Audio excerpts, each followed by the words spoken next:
నా పర్సనల్ మరియు marriage life గురించి ఏవేవో వార్తలు బయటికి వస్తున్నాయి.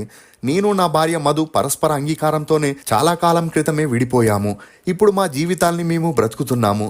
ఏదేమైనా సరే ఇప్పటికీ ఒకరినొకరం సపోర్ట్ చేసుకుంటున్నామని చెప్పడంతో పవన్ సాయి తన భార్యతో విడాకులు తీసుకున్న విషయాన్ని కన్ఫర్మ్ చేశాడు. ఇక అప్పటి నుండి స్మాల్ స్క్రీన్ కి సోషల్ మీడియాకి దూరంగా ఉంటున్న పవన్ తాజాగా ఘరానా మొగుడు అనే సీరియల్తో తన సెకండ్ ఇన్నింగ్స్ ని స్టార్ట్ చేసినట్టు తెలుస్తుంది. ఇక తనుజ సీరియల్స్లోనే కాకుండా సినిమాల్లోనూ తన సత్తా చాటుకోవాలని కొన్ని మూవీస్లో హీరోయిన్గా చేస్తున్నట్టు సమాచారం. మీకు పవన్ సాయి తనుజ నటించిన సీరియల్స్లో ఫేవరెట్ అనేది కమెంట్ సెక్షన్లో తప్పకుండా తెలియజేయండి. ఫోక్స్, ఓడిపోతున్నామని తెలిసిన క్షణంలో కూడా పోరాడేవాడే నిజమైన ధైర్యవంతుడు. ఇది ఫోక్స్ నటుడు పవన్ సాయి గురించి కొన్ని నమ్మలేని నిజాలు. ఈ వీడియో మీద మీ అభిప్రాయం కమెంట్ సెక్షన్లో తప్పకుండా తెలియజేయండి.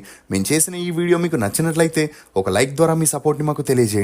For more interesting videos, please subscribe to CR Voice. Thank you.